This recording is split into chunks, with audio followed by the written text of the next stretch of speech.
the first take on the index, not bad at all. In fact, 40 points higher on the Nifty. The market's on good autopilot mode, on the way up, smooth trajectory, and led by the Nifty Bank. Markets at midday doing extremely well. We have a double century on the Nifty, 200 points, 18,276. HDFC was a large reason. I mean, actually single-handedly took the market down, and then it kind of dragged everything else down. Banks mainly, well, things are looking good, and things have been looking good all day, and we're going to end on a very positive note, back above 200, plus 200 plus points, 210 actually. 18,278 or so is where we're going to end. All right, well, that was all the day's trading action, and here is more for you. These are all the headlines that we're watching on markets today. Thanks for staying with us on the channel. First up, strong global cues helped the Lal Street rally. The market regains all of Friday's losses. The Nifty and the Sensex soared 1% to end at 5-month closing highs. Financials lead from the front. Britannia pips estimates on profits and margins and guides for a steady trend in FY24, with Varun Berry staying on at the helm to steer the biscuit maker. For Marico, it's about strong margin expansion.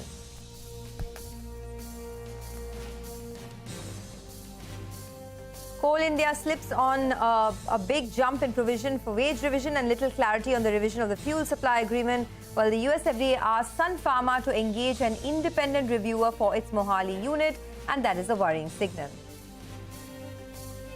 Aditya Birla Fashion will buy 51% promoter stake in TCNS Clothing for 1650 crore rupees. TCNS, which owns popular ethnic apparel brands like W, Aurelia and Folk Song, will eventually merge with Aditya Birla Fashion. It slumps close to 4%. TCNS Clothing tumbles almost 20% post the announcement. And in earnings action, Paytm gains 5% after net losses narrow sharply in the fourth quarter. Union Bank slips 3% as quarterly net interest margins fall sharply and slippages rise. Canara Bank falls over 1% after Q4 profits and net interest income misses estimates. All right, those are all the big market headlines. And first to the market action. No Monday blues for the bulls as they regained all of Friday's losses. The Nifty and the Sensex gained over 1% to end at a 5-month closing high. Financials led from the front, with the Nifty Bank soaring 1.5%. Mid-caps gained in line with the blue chips. BSE companies gained a market cap of 2.5 lakh crore rupees today. Prashant is here with a wrap on the markets. Okay, the market lost on Friday, and we were talking about how it was contributed by the HDFC twins. Today, it was exactly the opposite. Banks were the big part of the market which contributed to a big gain on both the Nifty and the Bank Nifty. Now, of course, the handoff from Wall Street was positive, and that was a starting point. The jobs data out of the US was good, and markets had done well. But here, the market did not falter. It started higher and then kept moving up through the course of the day, the Nifty ending almost at the day's highest point. Nifty and Bank Nifty up on your screen. Mid-cap and small-cap indices also gaining about 1%. Gains coming through in, as I said, financials, IndusInd Bank, Bajaj Finance, Bajaj Finserv, Tata Motors and ONGC did well. Losers were there, but names like Coal India lost 1.5%, not very much.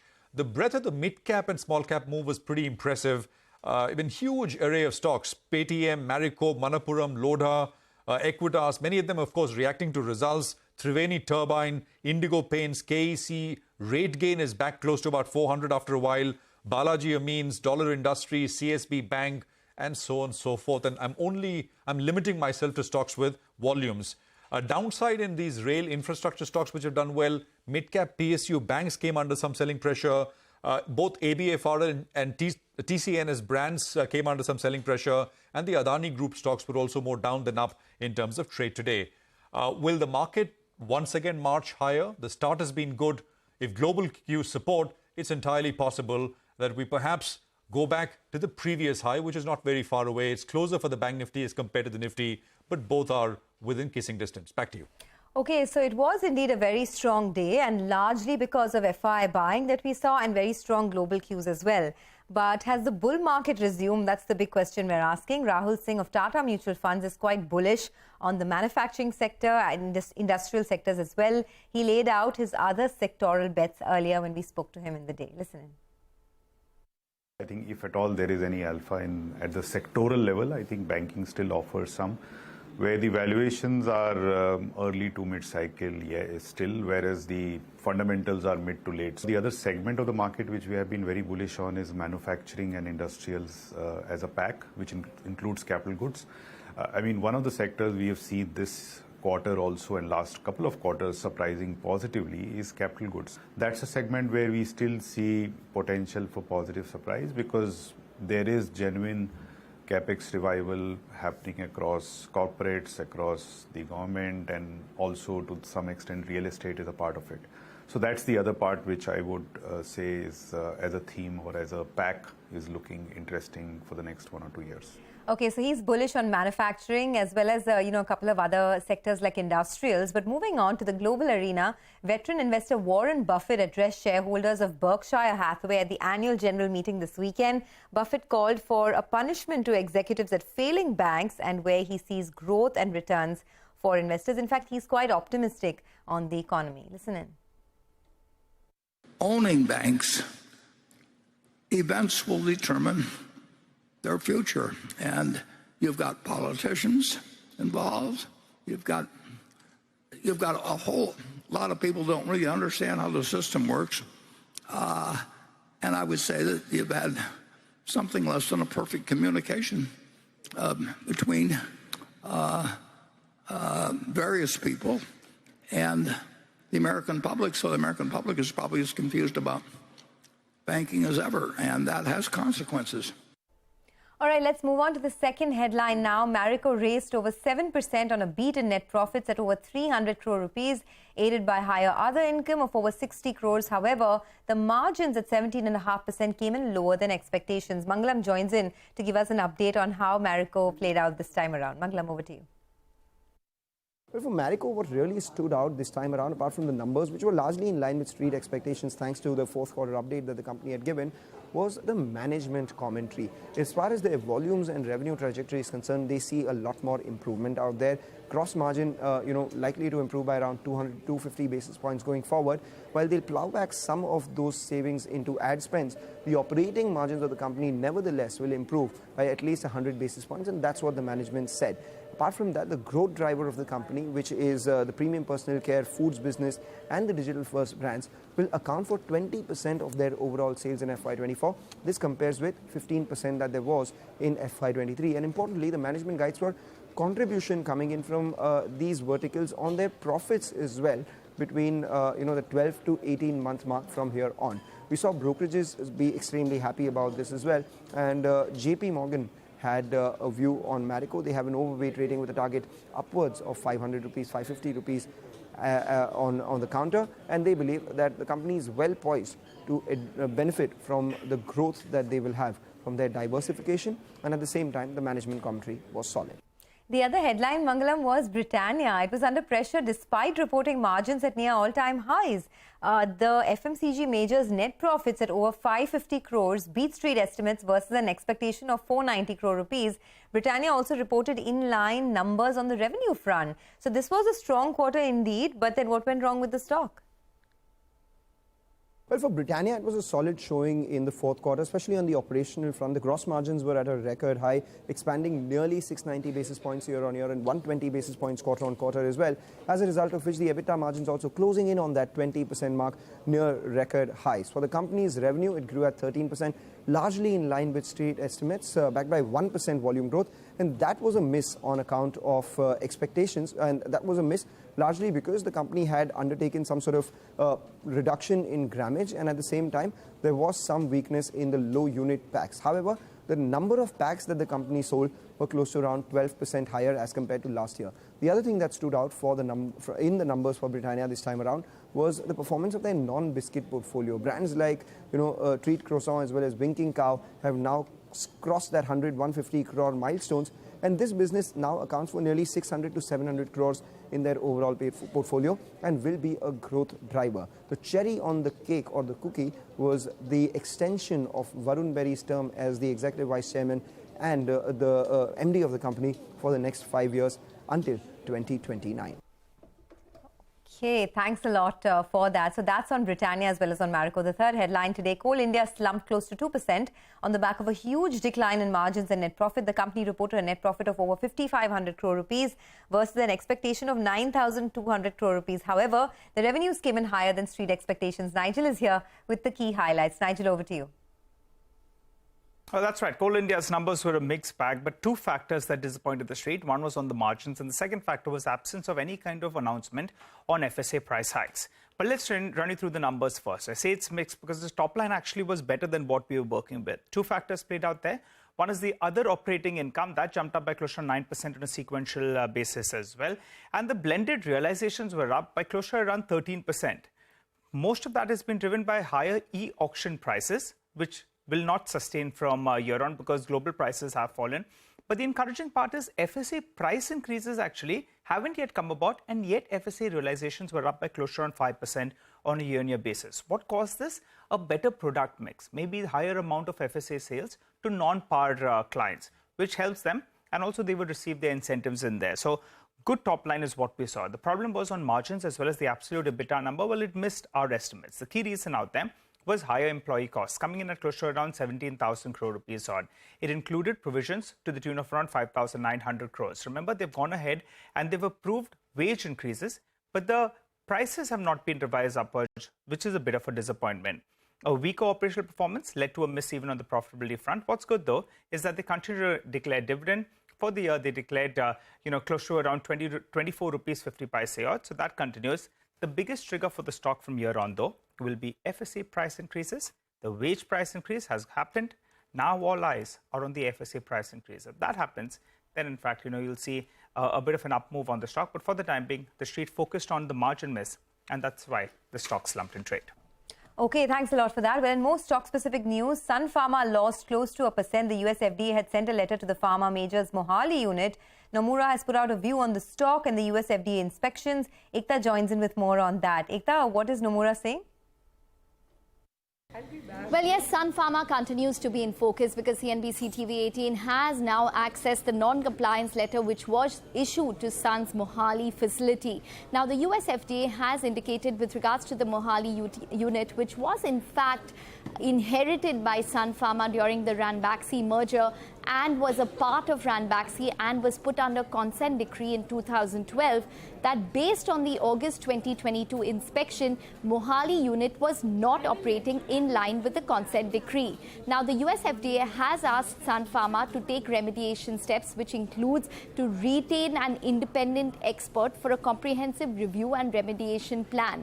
Nomura has written on Sun Pharma. They say that the key concerns which the US FDA has brought up circle around data handling, data integrity, process controls out of specification. Now, in terms of the impact, the Mohali unit itself contributes around $100 to $150 million in terms of sales to the US. According to Nomura, they may face disruptions or a permanent loss of market share due to competition on account of remediation undertaken by the management of the Mohali unit. The stoppage of supplies of the drug generic Pentasa, which is basically used for colon conditions, could adversely impact profit margins in the near term because it is an important drug for Sun Pharma. It is one of the sole generic companies manufacturing the drug in the US markets. Nomura, as of now, has a buy with a target price of $11.90. Okay, well, more from the pharma space then. Alembic Pharma surged close to 7% on the back of an in-line fourth quarter. The net profits came in at 150 crores versus 22 crores in the same quarter last fiscal. However, their US business continues to be weak. We spoke to the managing director, Pranav Amin, who says pricing pressure is quite bad in the US markets currently. In terms of pricing pressure, there continues to remain pricing pressure in the US market. Is it as bad as it was about a year back? Probably not, but it is still, we're seeing erosion on a couple of products where we have some market share. Having said that, though, the US business, in spite of this pricing pressure, we have managed to grow our volumes quite a bit, over 15% in the US this financial year. You have the FDA doing increased number of inspections in the US. So there are some disruptions in the market, and there are some shortages that we're seeing now. There are supply chain shortages because we've seen some of our peers have got FDA issues. So that's one aspect of it. Okay, let's also take stock of the general insurance industry now. Data for the month of April shows that general insurance premiums are up 17% on a yearly basis. Standalone health insurance premiums have also grown 34% on a year-on-year basis. Yash is joining in with all the key numbers. Yash, tell us. The stocks of general insurance companies today are moving to the tunes of what they reported in the month of April in terms of business. Just to give you a headline, the April growth on a year-on-year basis is pretty strong. But when you see on a month-on-month basis, the health portfolio, which contributes about 35 to 40% to business, hasn't done well. Ex-health, the portfolio remains to be very strong. So for the general insurance industry, the April premium has grown by 17% on a year-on-year basis. But when you look at the total industry, the premium has just grown by about 3% on a month-on-month basis. For standalone health insurance company, again, strong growth. April premium growing by 34% on a year-on-year basis, but it's down about 40% on a month-on-month basis. Now, to speak about the listed entities, ICICI Lombard, in the month of April, the premium for the company grew at 17% on a year-on-year basis. On a month-on-month basis, that growth was 76%. April market share in the last 1 year, if you compare it, is down about 7 basis points for the company. For New India Assurance, the April premium is down 4% on a year-on-year basis. April premium on a month-on-month basis is up 51%. But a big negative for New India Assurance has been the market share loss. The market share is down nearly 400 basis points or 4% in the last 1 year. Finally, Star Health Insurance, strong April, growth of 25% on a year-on-year basis. But as I said, on a month-on-month basis, health as a portfolio hasn't performed very well. So the April premium on a month-on-month basis is down 55%. On the market share front, in the last 1 year, Star Health has gained market share of about 21 basis points. Okay, well, thanks a lot for that, Yash. Let's slip into a quick break. We'll be back with the other top headlines in just a bit.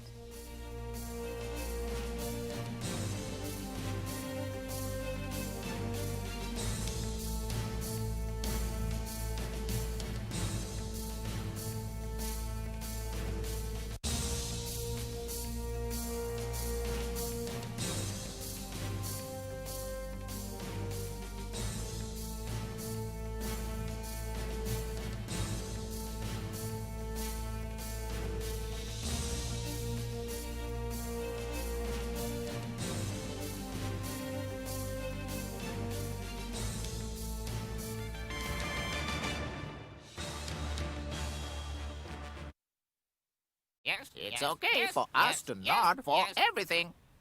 Because we are parrots. Yes. But your wealth manager? Shouldn't be doing that. You know? Choose Nuvama. We only do what's right for you and your money. Nuvama. Let's do it right. Film shoot. iPhone 14 Pro पे. Amazing camera, huh? And cut! Hang on, director को भेजना है. Beach से. कैसे? Those 4K videos are huge. यहाँ juice तो मिल गया. Wi-Fi कहाँ से मिलेगा? Airtel 5G Plus तो मिलेगा. So you've already got it. Maybe you should get it too. Back up, guys!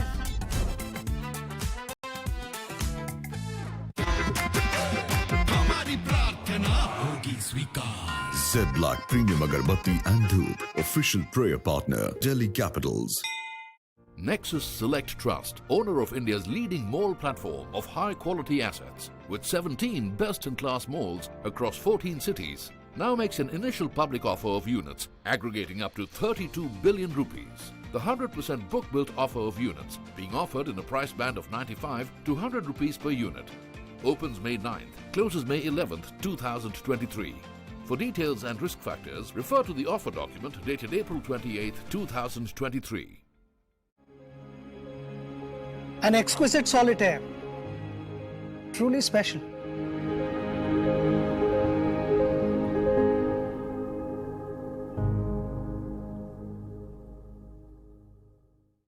"18 years of honoring excellence in business leadership. A stage that elevates peers into role models. A ceremony that ignites aspiration in young achievers. A congregation where the pioneers shape our nation's future. A celebration of leadership." Standard Chartered presents 18th India Business Leader Awards in partnership with Hindustan Times. Presented by Standard Chartered.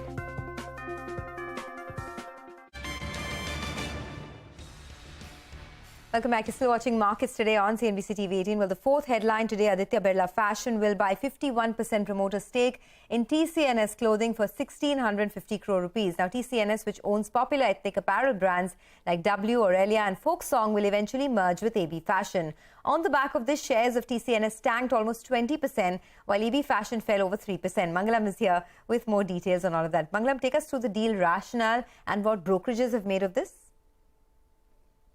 So let's talk about it in a couple of parts. What the deal was. Secondly, why did Aditya Birla Fashion buy it? Thirdly, what happens to the companies going forward and what are brokerages making of it? So let's talk about the deal at start. Aditya Birla Fashion, like you said, will buy stake in TCNS Clothing. It's in two parts. One, they will buy 51% stake from the promoters plus through the open offer at 503 rupees per share, and the remaining shareholders of TCNS will get 11 shares of ABFRL for every 6 shares that they hold in TCNS. So if you look at the math, TCNS shares have been valued at a steep discount via the swap ratio, as a result of which TCNS is down almost 20% today.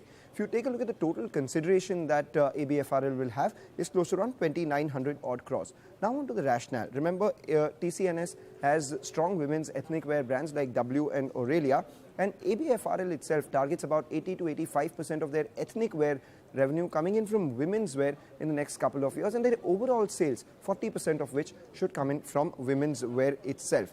They have been making a lot of acquisitions here, and they've acquired this company at a decent valuation as well, 11 to 14 times 2 years forward EV to EBITDA. On this, Nuvama says that only a successful turnaround of TCNS can create shareholder value and not immediate synergies and scalability.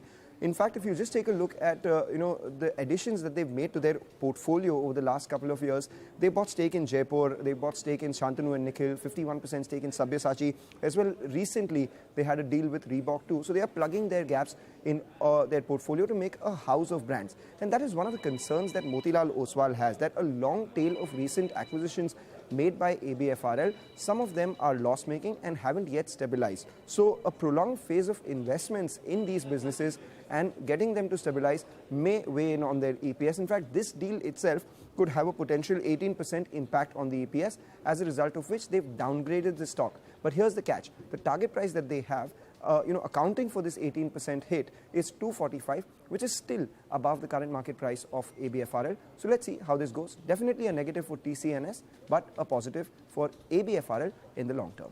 All right, thanks a lot, Mangalam, for that. Well, the fifth headline today, earnings from the financial space, Paytm surged close to 5% after net losses narrowed sharply on a yearly basis in the fourth quarter, while Union Bank slipped 3% as quarterly net interest margins fell sharply and slippages rose. Canara Bank slumped over 1.5% after it missed estimates this time around. Abhishek Kothari is here with a wrap on all that took place. Abhishek, over to you.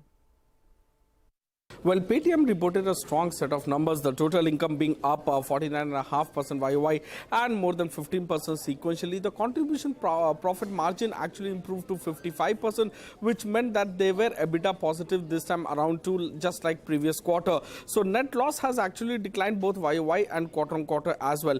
DCB Bank, the operating profit growth of more than 25% sequentially is one of the best that you are seeing in last 7-8 years or even more. So the net interest margin is at 22 quarter high, coming in at 4.18%. ROA or return on asset is the best in last 28 quarters, coming in at 1.1%, and ROE is the best in last 4 quarters, coming in at 11.7%. Asset quality continues to improve, and gross NPA ratio and net NPA ratio are one of the lowest that you are seeing in last 9 quarters. Equita Small Finance Bank, the numbers have beaten our poll. The best ever return ratios that they have recorded in a quarter came in Q4 FY23 with ROA of 2.28% and ROE at 15.5%. So restructured book has declined massively to 0.84% versus 2.8%, which meant that the stress on the balance sheet has actually reduced. Along with that, the gross NPA has also improved to 2.76% when compared to 3.6% in the previous quarter. So the NI and PAT were a beat on our poll. Union Bank of India saw a sharp decline in the net interest margin,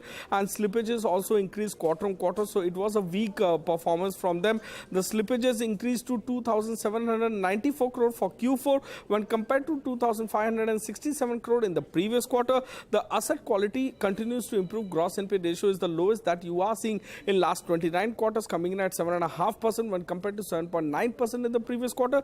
Net interest margin, however, declined sharply to 2.98% when compared to 3.21% in the previous quarter. Canara Bank, the business momentum on a sequential basis were weak. Deposit growth was just 1.35% quarter-on-quarter, and advances growth were less than 1.4% quarter-on-quarter. So the advances growth for the system as a whole was around 4% on a sequential basis. International advances were the main letdown part, given the fact that declined by more than 10% sequentially. So in terms of their PNL, it was way below our poll, both in terms of net interest income and profitability. Back to you. Okay, thanks a lot, Abhishek, for that. With that, it's a wrap on this edition of Markets Today. Thanks a lot for watching.